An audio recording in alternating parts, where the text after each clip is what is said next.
Ya Karamogi Sabirio, Tarika Par Koda Birio, Due Maradeki, Gamaga Nario Giprario Koda Bicha, Ching Wokti, Chinchera Kamakare, Modomiudu Chimanien, Magoma Timore Pacho Kindi, Mosebedo Kawalu Chakru, Kinyit Kod Magoma wa Selo, Kawakilunigi Tok Nonogi Kendo Luogeyo Makare, Kamagi Weche, Maomiopek. Mane en jalup gavana Mameru Isaac Mutuma ochamu mayanga kaka gavana manyien bang' Kawira Mwangaza tich oko. Igao mar somo kod jopuonj mbalariany ma Technical University of Kenya keto kokgi e winjruok mar tieko ng'anyo moserocho somb jopuonjre. Kama use iro kakanye mochoke yugi apan mano tich sirkal nyinge duong to pesa borwa konegi to onywandore. Joala chiro Masara e kaunti ma Migori yuago rach mar chiro kod nok mar cho magikoni keto ngimagi kamarach.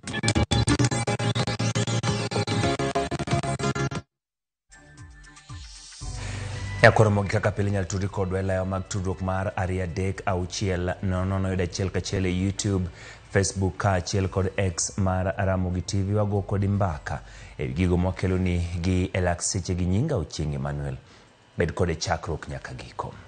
Kawachako ni jodolo mowuok e kaunti ma Bungoma oseo jalup jatend piny William Ruto kuom chako timo kampeni higni ariyo motelo yiero mar higa ma 2027. Jodolo go dwaro mondo jatend piny ochik jotelo madhi kode kampen mondo tine jopiny moloyo go siasa kinde duto. Telo go bende wacho ni winjruok mantiere kind jatend piny Kenya William Ruto kaachiel kod jatend duond bura mar ODM Raila Amolo Odinga en mawuondruok.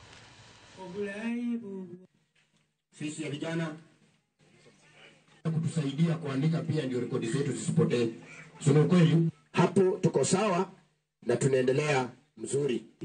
Nisalamie watumishi wa Mungu.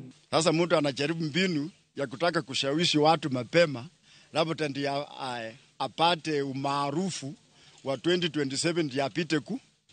Lakini mimi ningesema hivi, watu walifanya kura ikaisha, watawala wale walioko hawataondolewa hadi 2027. Kwa hivyo wangefanya siasa ya taratibu kiasi wakingojea ule muda. Lakini wakihakisha sana ni kama kura itapigwa kesho. Sasa hapo wanasahau kile kitu tuliona. Hapo wanasahau.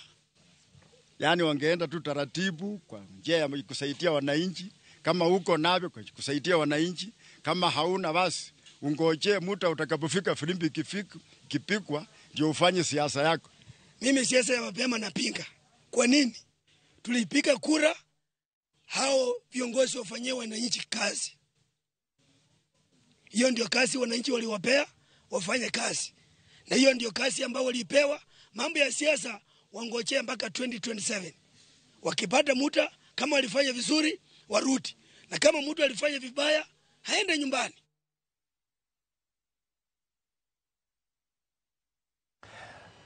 Dhinyime nya Karamogi jwangi weche ma otenore kod jodak ma oke gwenge matinge kad chieng' bura ma Manga e Nyamira kuyo mako bang' ringre jaduong' moro kwany koleo e bugo moro e gweng'no. Jaduong' no majegni 87 ma oke gwenge ma Nyambo e Kitutu South wachore ni yande wuok dalagi chieng' tich abich godhiambo delimo osiep ne moro. Jalup ruoth ma gweng'no Lawrence Nyakego dwaro ni bugo no mondo mi oim kendo geng' thoe mamoko kendo yango ni chenro dhi nyime mar yango gima ne okelo tho ma jaduong' no mokan ringre e kar kano ringruok ma Nyamira mano maduong' kama bende rito timne bero.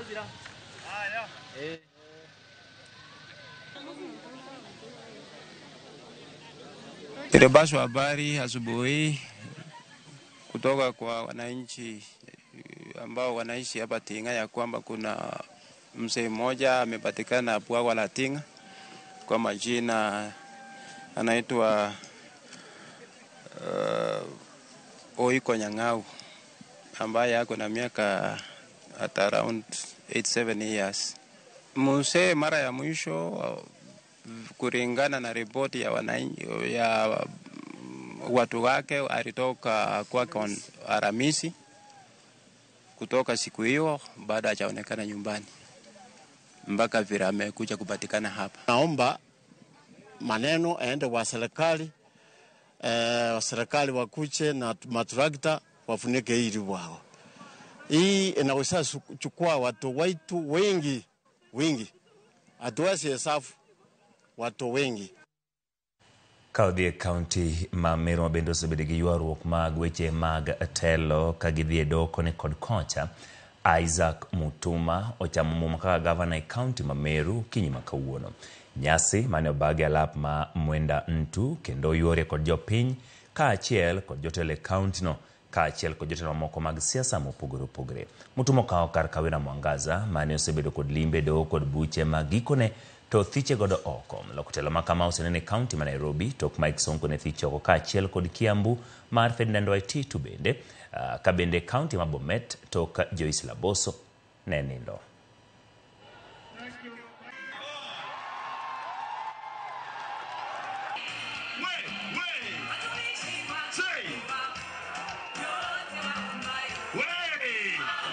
This unity explains the depth of relief every resident of Meru County feels today. From Keria in South Imenti to Kachuru in Igembe North. From Kaveri in Ibori to Ngongoaka in Tigania East. From Wakachu in Igembe South to Keago in Imenti Central.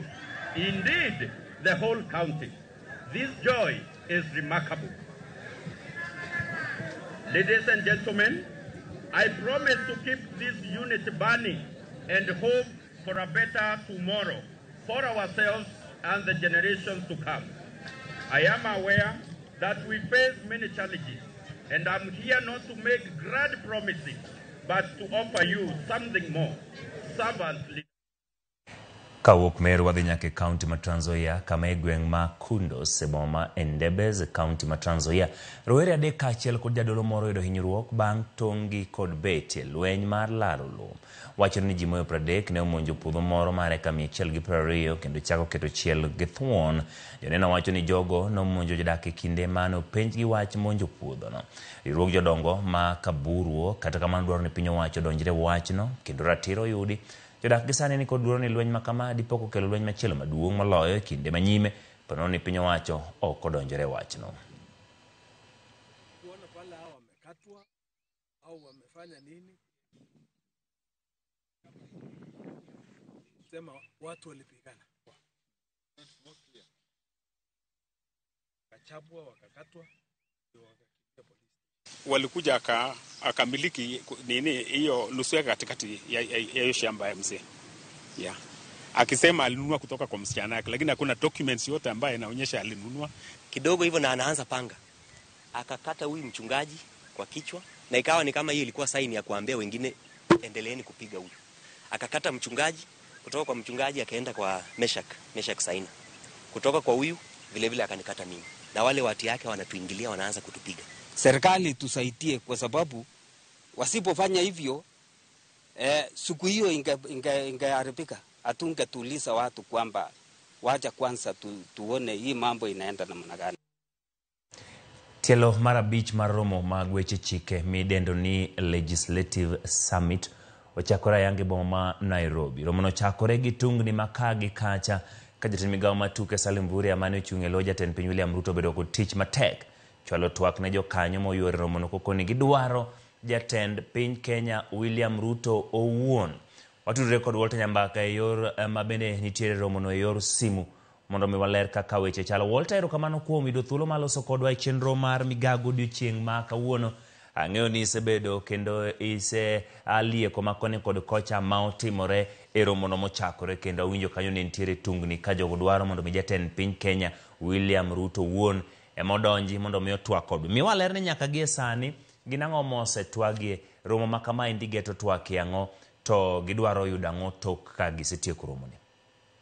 Kamano chiege Emmanuel, gimo pimni ok romi mineno kod wang'i nyalo sasi. Gie seche gin gedna mana itimo na ol wach kuomi motimore e romo mar abich mar Legislative Summit kata romo marango ka oting' kanyakla kod tego dongruok mago motenre kod loch gwenge the devolution manochan kendo biro nyime mana boma ma Nairobi kende ka chung'od bura Malang'ata kanyono ma bende iluongo ni Aged Convention Center ma Nairobi kaendi. romo no chal ka gima koro gi seche gedi to bedo kod giko mare kendo girito kopo ni ang' seche moko dwoko wuok e kar jat ma jatend piny dwoko moro ma seche moko nyalo bedo mamuol to ginyalo dhi nyime mak mana ni igeno ni jatend piny William Ruto bichopo e twak kod jood bura mag county assemblies MCAs mana kaka ne osesingo ni kech bura mar ang'wen ne ok ochopo kendo nosingo ni biro chopo maling'ling mwaseyudo kotenore kod jagoro maduong' mar riwruok mar the county assembly forum man Stanley Kinyanjui wacho ni ka ochopo midhiambo manyoro jatend piny William Ruto kanyakla kod kuku mage ahinya to jogo maluwo chenro kata chano chenro mage nyochopo e ol kaendi kendo rango kata kama udhi bede koluwo chenro kod lai moseketi mak mana ni ka koro ogik sama koro ogwele mondo mi ochopie to jatend migawo mar tuke Salim Mvurya emane ochopo kod twak mare mak mana ni nokogik ni to somo twagno endo to ka MCS otuk duto tetete kowuok e kombe ma bechgi bet koridore mokalo kendo poto e kanyono mane Salim koro owinjo bed ni somie twak kendo mae thuolo mar twak ichodo studi mar twak kata microphone e lwete kendo bende jogo ma gin MCS dwani mondo kik olosi makwana ni jatend piny owuon mondo olosi kata kamano Senator Mogwel Veronica Maina mane en ruodh goro mar UDA bende kane otemo mondo mi okel kwe kinde MCS kanyakla kod jatend migawo no endo kowacho ni oseoro ote machwo kata madundo ne jatend piny kendo duoko nyalo yude mapiyo piyo makmana ni weche nego nolwari e lwanda kendo en bende oyudhe oko ka MCS godwa ni mondo jatend piny owuon mondo ochopi tugni maka kod kacha ne oneno kendo nochuno mondo mi arita kwe med ridi jotelo ariyogo ne olal godo e tok kama ne MCS gi obedo kendo gi seche gendi gintiere bo arita mager mokalo ka nyaka chop seche gendi ogi moro amora madhi nyime olno kendo olno osegolie ji oko duto tetete mak mana ni nyaka chop seche gendi MCS go orido nyaka ni jatend piny mondo ochopi owuon mak mana ni burano endo romono endo obedo kod rochni ka nyaka chop seche gendi to koro chwale ni kopo ni duoko moro nyalo wuok e setawo to ginyalo bedo kod romo chakruok saa 8:30 kata saa 9 mak mana ni arita omed ridi mokalo motelo ne rochruok mar burano endo ne gidhi mbele kod twak e weche kaka county assembly kanyakla kod MCS inyalo nywandie wach okumba mar thieth manyien mano midendo ni shato kod shif ka giluwo ni gik moko tinde kalo e pacho ka kod od bura mano mar mamalo kod senate to kata mana piny owacho gi jotend migepe to gin owuon ok nywandgie to maduong' mokelo achiedh nade en wach osara mar MCS magidwa ni mondo migi ka giywak ni osara magiyudo bot mokalo kausi mbui kendo ok nyal konyo jogo ma bende seche giluongo ni MCS kaluwore ni gin kod pek kod ting' kod jogo ma gitelo negi giluwo ni kata mana ntiere balang' moko ma gisebedo ka giyudo monywando balang' mag udi balang' mag wuodhe to kata mana bedo kinde mabucho bede balang' gi endi wacho ni nyaka joseche gi ok chop negi nitiere balang' ma bende mago mag nyamburko ma giwacho ni ong'wan oko to kendo bende onduso sach gi mokalo magi gin ywak magidwa ni mondo gitieli e it jatend piny William Ruto mak mana ni nyaka joseche gi Manuel ok ochopo ka koro wabedo mana ongech kendo bende wengewa ni oko mar neno ni tang'o gine mabiro dhi nyime mak mana gi sechege romono obedo kod achiedh nade kendo tek tweta biritogo mana kom erokamano Walter Nyambaga kuom miwa ler kotenore kod mago ma bende timore e romo mar 5 mag weche mag chike midendo ni Legislative Summit ma ochakore ange bomando binjo ka romo no chakore gi tungni makagi kacha jatend migawo ma tuke Salim Mvurya no beni twak e lo jatend piny Kenya William Ruto kata kamano jokanyo moyware romo no ogo nyon kendo umo igi piny ni mano ok bi timore gidwaro mondo jatend piny Kenya William Ruto wuon emotwak kod gin kod ng'ur mopogore mane gidwa ni gichwal ne jatend piny Walter Nyambaga ni kuno kendo report machal kamano e kinde mag odhiambo ibiro yude kod kukune gi fwambo gikanya kwaro mga jongo bokaw godo yueyo mokwongo e chenro mar ang'ich welo e chenro mar migago kik idhi mabor pod wantiere kod mathoth.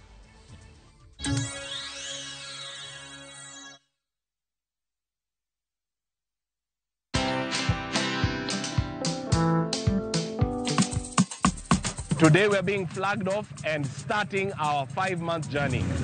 Around Africa. Yay! Hi. the dream they have to educate 50 for life inawezekana. We're doing this to support education of needy students through the Logos Endowment Fund. We invite you to follow us on all our socials around Africa on motorcycle. Watch this story and more. Download the Citizen Digital app or visit www.citizendigital.com and find the Citizen Originals portal. Kenya's #1 app, Citizen Digital.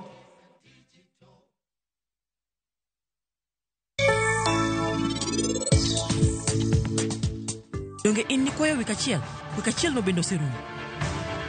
An pokawinjo ka Prince luongi ni mama. Kade benini hera nyathino, to kapar ka indi tere mabor. En giseher gisechako bedo machiegni. Temane mondo inimigi thuolo no. Isetieko. Untiere osetieko wuoyo. Usetieko wacho na weche manono ma unuwachogi. Nyaka bed mane kinda kodi. An ok adwar ni mondo ng'ata ong'e wachni.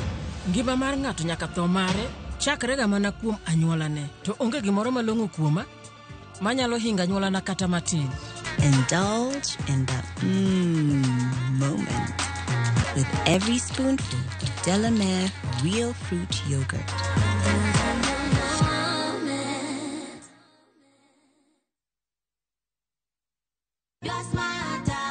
Subscribe to the Smarter Bundle today.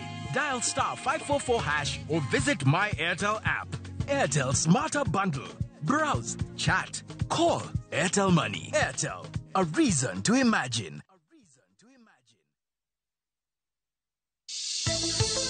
Rito ler mar dhok en gima dwarore ahinya. Riwri kodwa tich adek, tarik 19 e penj laktar, ka osir kod CIC Insurance Group. Wadhi bedo kod Dr. Shemrakewa, ka okoloni matut kotenre kod rito dhok. Penj laktar kod Ruth Otieno, saa 12 odhiambo, kik bai.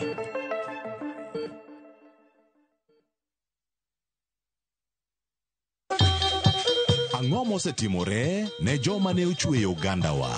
Adhi primary Kangonditi Primary School. Gin kanye sani?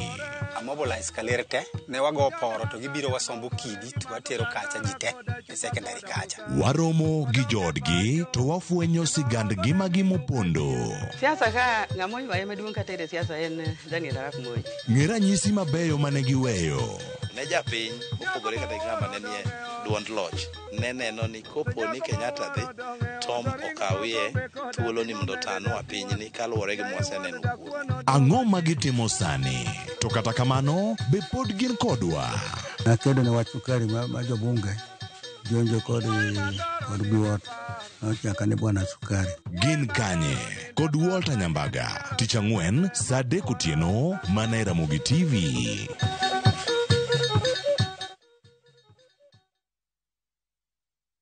Join us for an unforgettable journey to the world's largest trade fair, the Canton Fair in Guangzhou, China, from 15th to 27th April. Explore thousands of products, meet global suppliers, and experience China's rich culture. Enjoy guided tours, shopping, and local experiences, all while discovering new business opportunities. Enjoy this and more in 9 nights and 10 days, starting from $2,450 per person sharing. Visit viewtravel.com or call and WhatsApp 0703-254-254. View Travel. Dream. Explore. Discover.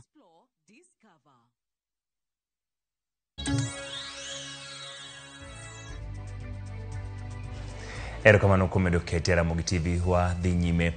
Jalup Gavana County ma Machakos Francis Mwangangi oseogai ma duond bura mar ODM Raila Amolo Odinga kumedore gi piny owacho ma Kenya Kwanza bang' keto winjruok mar tiyo kanyakla e kind duond bura mar UDA gi ODM. Wacho ni okang' ma kamano en tim andhog ne oganda jo Kenya kendo nego demokrasia ma pacho ka kwacho ni jo Kenya koro onge kod yie gi Raila Odinga kendo kik obed kod geno mar telo e kinde mabiro. Onyisa ni owe tij keto piny owacho tesre ne Kalonzo Musyoka gi Lange ma osechung' motegno e kinde duto e keto piny owacho tesre. Oseketo okumba manyien mar SHA mano mar thieth ma wacho ni medo kelo midhiero ne oganda jo Kenya. Raila Odinga tunakuheshimu, lakini vile tunaona unaendesha mambo mara unasema au yuko kwa serikali, mara unasema uko kwa serikali. Saa hii tumeona umepeana watu wako wamekuwa mawaziri. Tunajua watu wako wamechukua vyeo kama wenyekiti katika mbunge na seneti yetu ya kitaifa. Hivyo basi, mimi naona maoni yangu, Raila tafadhali, saa hii wewe ni mwenye serikali na uko kwa serikali. Don't want to be both, you control opposition and at the same time you want to be in government. Junet Mohammed should honorably quit as leader of minority in the National Assembly now, even at the Senate.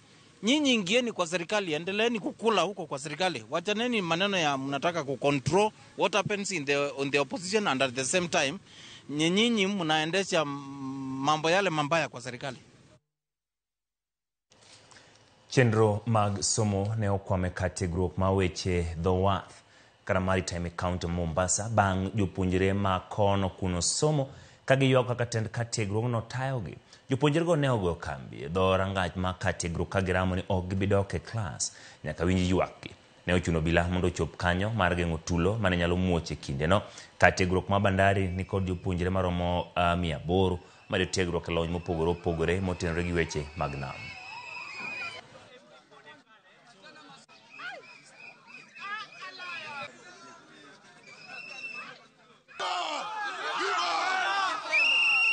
There is a very poor management in the academy whereby some of the lecturers are not being paid. So you find it becomes a challenge to even to our syllabus, hatufundishi kule madarasani.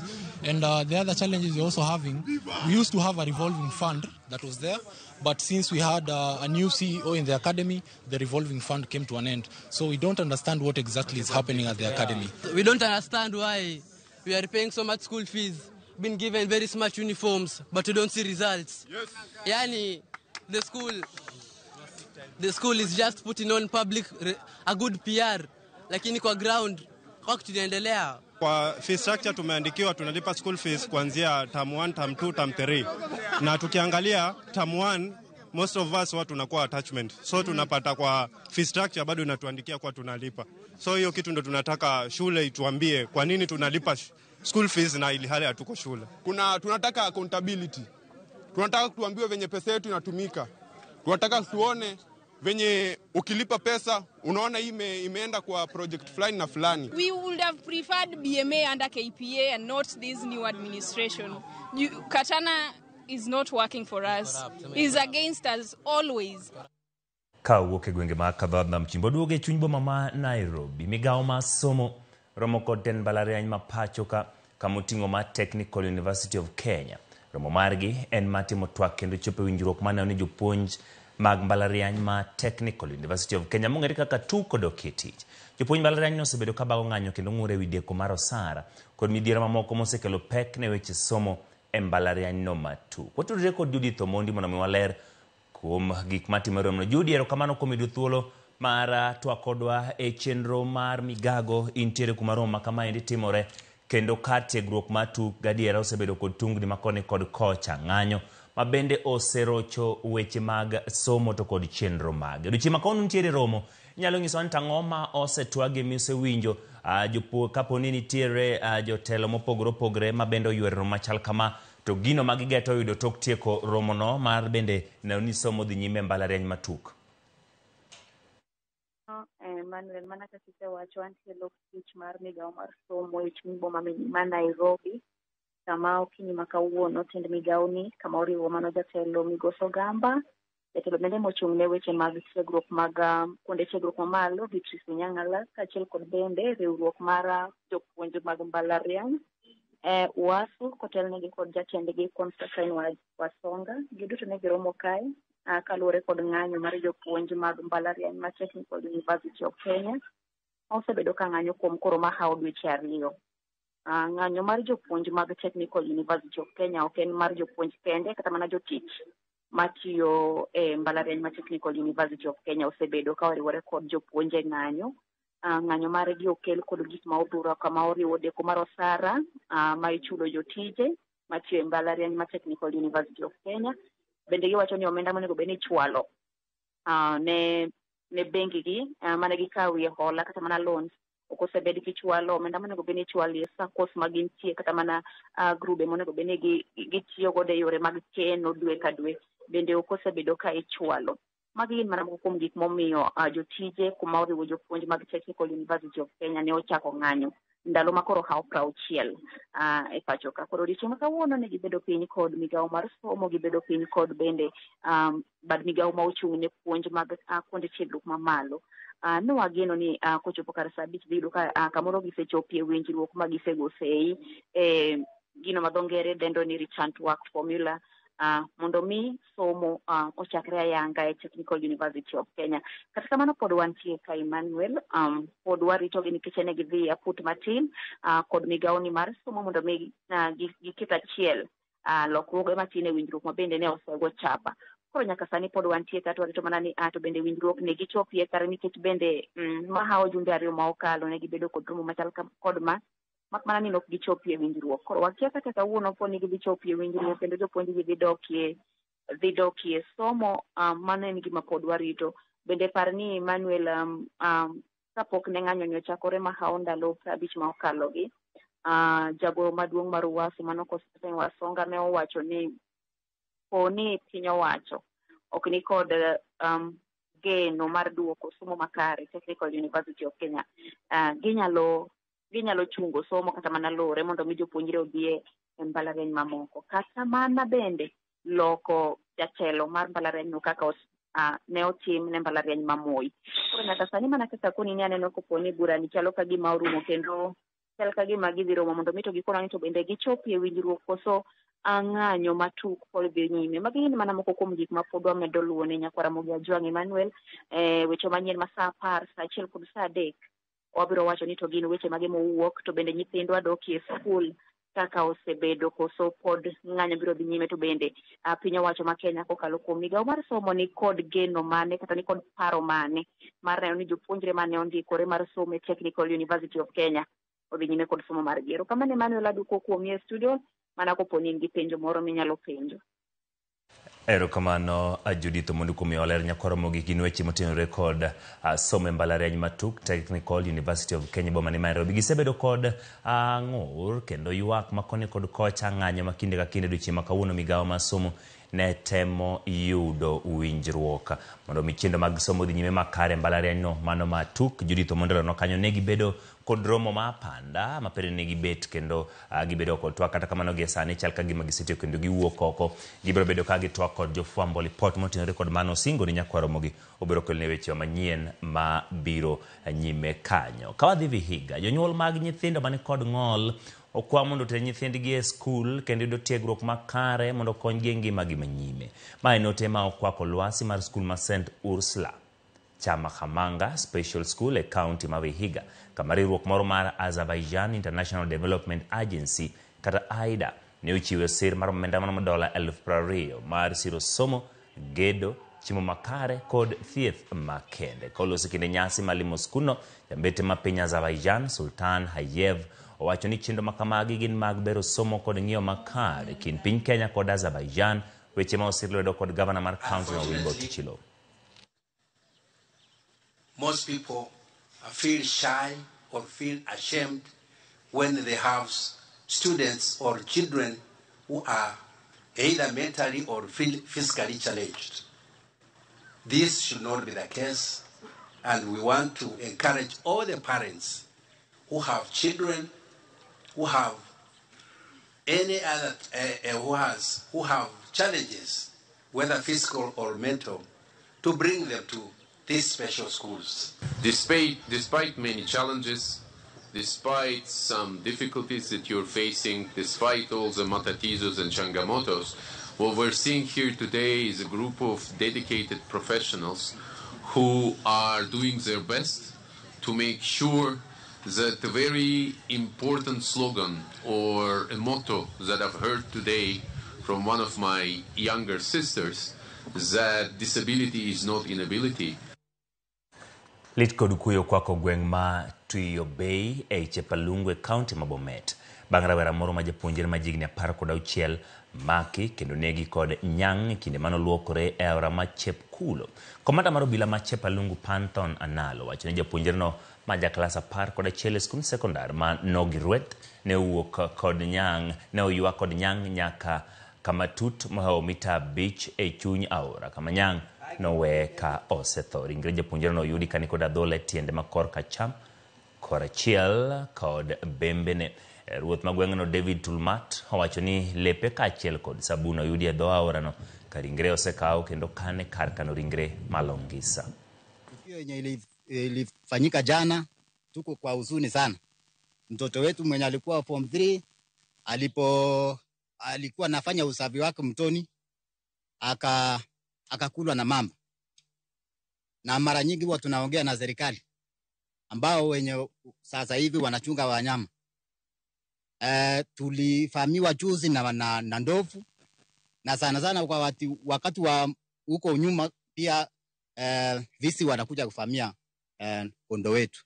Julius Ruto bagijana. Sasa maneno ya hii wanyama hatuna urafiki sahi na wanyama.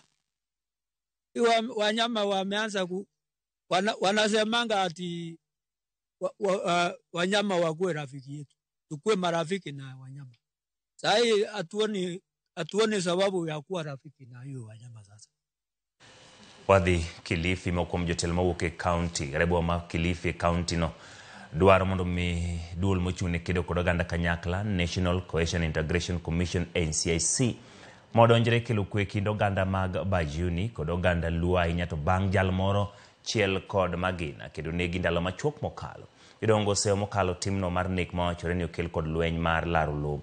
Bende gi seo mokalo tindarita mar kar chung'ud bura ma Malindi magiwacho ni timo matin ka lwenyo bedo bang' ywaruok e kind joket mwandu moko ariyo mawuok e kind oganda mag Bajuni kod oganda Luo laro lowo. Wetu kama jamii ya Bajuni, ujumbe wetu kama jamii ya Wajaluo hapa Malindi, tafadhali National Commissioner wa National Cohesion and Integration Commission, tafadhalini, haya ni malalamishi yameanza na fitina zinataka kuanza hapa mjini Malindi, Kilifi County. Hatutaki, hatuko huko. Tunaitisha haki ya Salim na yule mama kibarua mjakazi wa Mwenyezi Mungu alitandikwa risasi kinyama bila kujali. Nasema na I'm appealing to Ministry of Interior Raymond Omolo na CS wa intervene swala la utepetevu wa kazi ya polisi Malindi. Malindi is a cosmopolitan, wameishi kwa miaka mingi bila ya fujo, bila ya kubaguana, bila matatizo, wameoana, wameingiliana, wamekuwa jamii moja. Kwa hivyo hakuna nafasi, hakuna room ya kuchochea uhasama wa kikabila ama wa kidini. Kabisa. Wadhi county ma Migori jo chiro kara jo hale chiro ma Masara e sub county Masuna West yuago nok mar chope malongo lil mar chiro koth magoyo gi kinde ka kinde kod midhiero mamoko magiwacho ni thiro chenro magi magohala.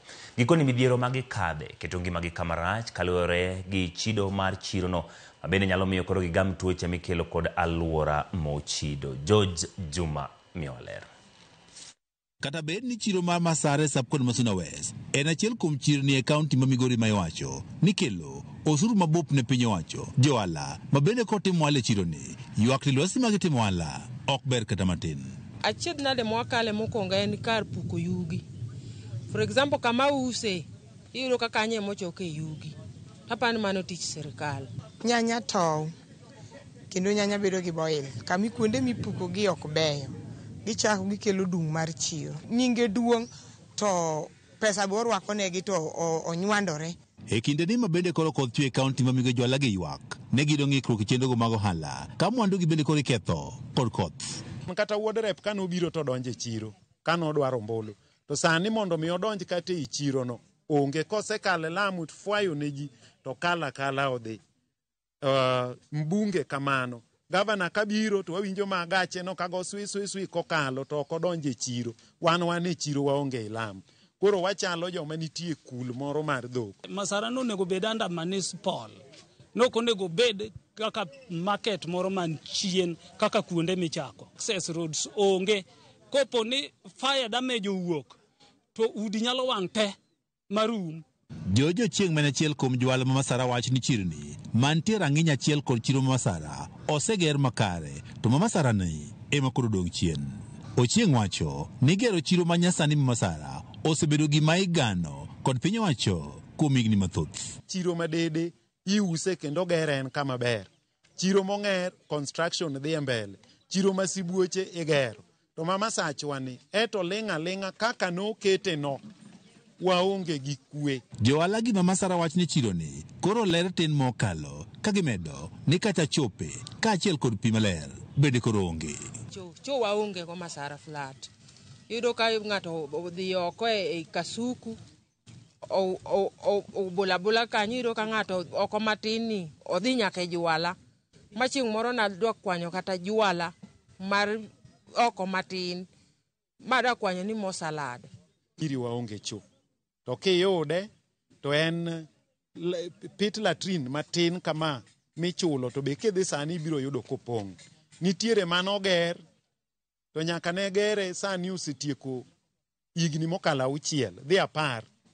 Olinga kanyo gimotimo ok watimore nade ok wang'eyo. Joala gi kawo kalo kuom riwruok margi ne oriko wuoyo e kinde mane gidhi chiwo masin mar rego cham ne achiel kuomgi mane owito wuon pargi. Riwruoge magwa wan joma chuo ok walarga riwruoge gi joma mine to joma mine to laro kodwa nikech sani kidhi e boda stages ibiro yudo kiyudo ji 6 mariembo te yudo mine 27 mobiro kanyo to giriembi tiende ne gihero riwruok.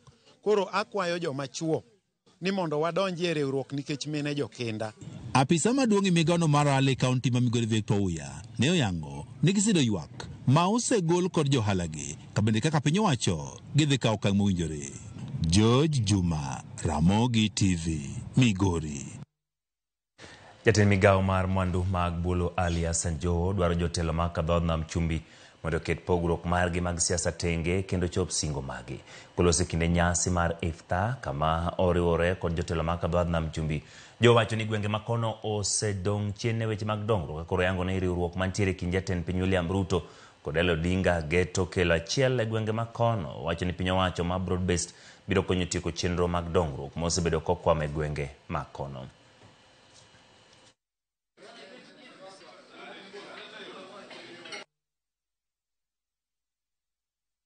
Tuna ajenda ya watu wetu ambao tunawakilisha na ni jukumu letu kushikana pamoja ili tuweze kutimiza yale matarajio ya watu wetu, na tuomba Mungu atusaidie tuweze kukamilisha matarajio hayo kwa uwezo wake Mwenyezi Mungu. Kiwa hatutaweza kutimiza malengo yetu, sidhani kama kutakuwa na wakati mwingine isipokuwa huu. Kwa hivyo ni shukurani na tusiwe tena na tashwishi ya watu wa pwani kwamba hawashikani. Hiyo ni historia. Tunaangalia malengo ya watu wa pwani. Tunajua kila pahali kuna nahodha. Chombo chochote kina nahodha. Na sisi wa pwani nahodha wetu ni Waziri Ali Hassan Joho. We want a bigger share of the cake 2027. We are not looking into being just invited into government. Not just to work for the government. We want to be there. Sisi tuko pamoja. Na inshallah tutaendelea kuwa pamoja. Inshallah. Kwa sababu tuna majukumu ya kuongoza watu wetu. Na tutawaongoza kwa sababu wanahitaji sisi hizi nguvu zetu ndo ziwasaidie maisha yao yawe tasonga mbele. Hasusan wakati huu ambaye serikali imeshikana, watu wameshikana. We have no excuse for whatsoever circumstances that we can't help our people today. Because we have a say in government, sio? Kama watu wetu hawasaidiki sasa, hawezi kusaidika tena. Jalupa Jatend Piny Kithure Kindiki Laktar Joyce Kithure okwero were mondo timaine somo mag science mondo konye yudo duoko mag midhiero ma pinje kadho e gesani. Kolose kinde keto yanga chendo mag som science konyo alwora. Laktar Joyce Kithure wacho ni somo malony nyasani, somo midusa monge kaka engineering, som science kachiel kod somb kwano nyalo konyo kama duong' yudo sire weche makelo midhiero ne piny. Kata kamano dwaro jokanyo mondo riwre kendo konyo chiwo sire kedo kod midhiero mag somo e kuonde tiegruok ma pacho ka mondo weche mag pi maler kachiel kod lokruok ma kor lwasi okedgo makare.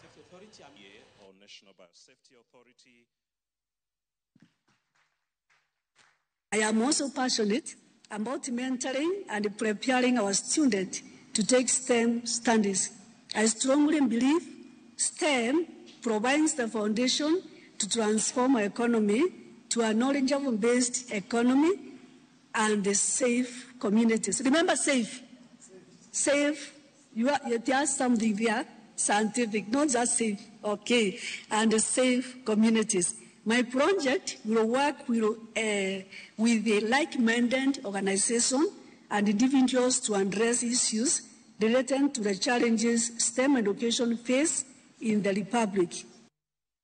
Familia moingo miario location mako yuge karchimud bura makara chuonye county Moa Bay panolal bango ulamo more kawuok e god uma kendo kelo kethruok mag mwandu kalorgi koth maduong manyo chwe gwengego kaka jafama marwa Alia Beach lero familia moko ulano dari miechgi bang utegi ruombore piny.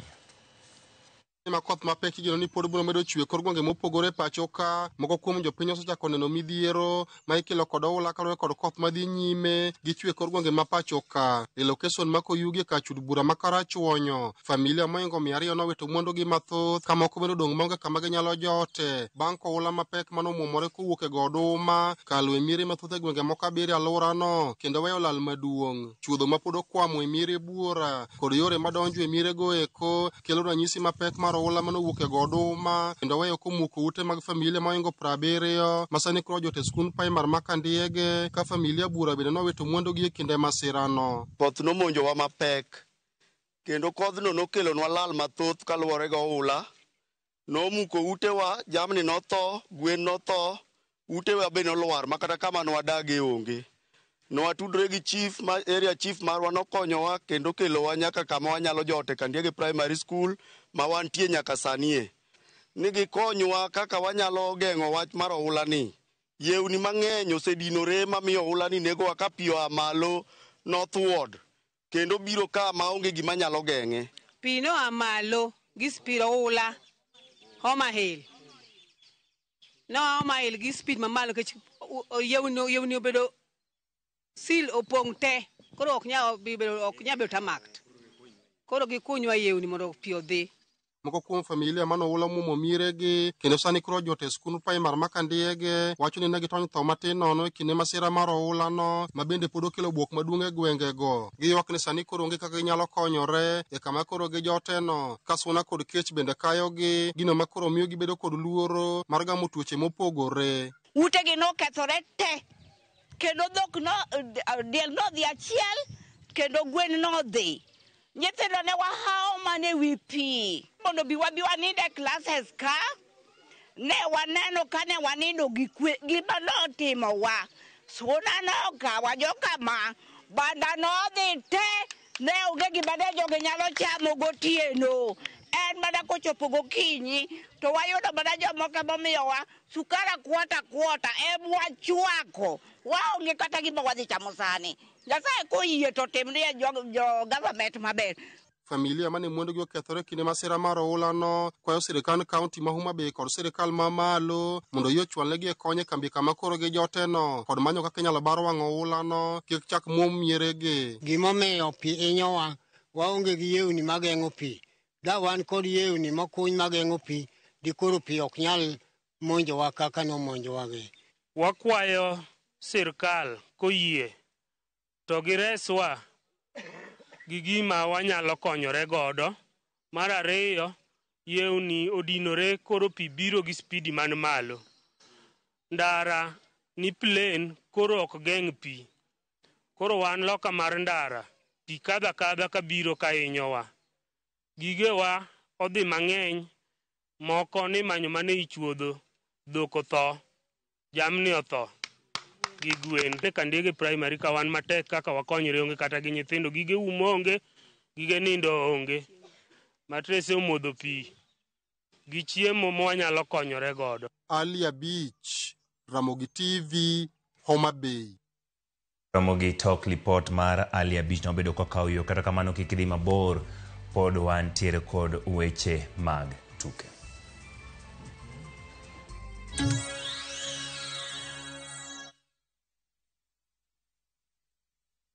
Kuwa rubani. Fly the skies ukinonesha wallet. Play the aviator on patapata.com and win big in seconds. Not for persons under the age of 18. Authorized and regulated by BCLB license number 447.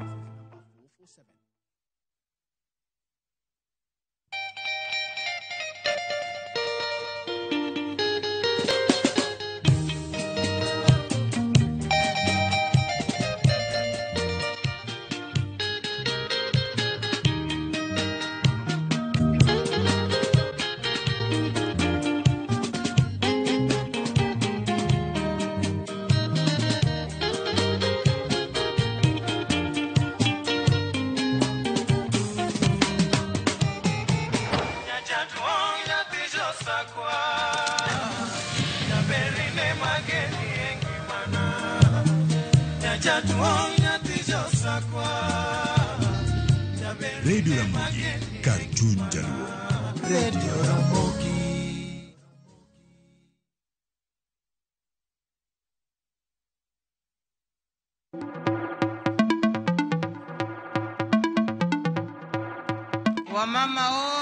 Women are the pillars of society, breaking barriers in the workplace and their communities. This March, as we celebrate International Women's Day, Viusasa honors and applauds the incredible women in media and entertainment. Their work enlightens, inspires and adds meaning to our lives. People of influence. Happy International Women's Day from Viusasa.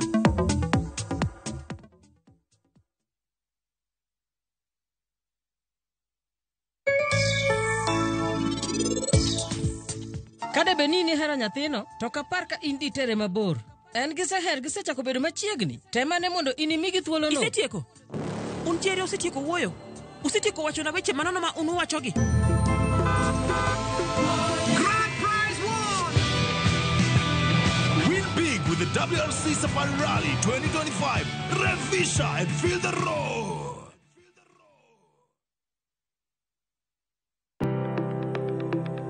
En gima konyo e ngima mapile, to ok en gima ng'ato dwaro e ngimane. Bedo gi ngima maber miyo ng'ato dak e ngima maber. Kapok achopo kama dhi osiptal mamiya yath, ang'o manyalo timo. Riwri gi Ruth Otieno e penj laktar, ka wakelo ni paro mag jolony, paro mag reso ngima ji, kod sigendni majiwo ji. Sickle cell en tuo mawuok kuom jonyuol. Koro ka ji pok okendre, ji onego gidhi e pim mondo ging'e ka gin gi gene mar sickle cell. Kochakore gi lony manyien mag thieth, nyaka e yore mag thieth makonyo. Wan gi gik moko duto madwarore. Ka iwinjo kaka iwuotho to kawira maki wi bari seche te, idhi aga osiptal wacho ni anadwa ni mondo kawuono pima remo. Penj laktar. Wuok tich nyaka tich abich, saa 12 odhiambo, mana e Ramogi TV.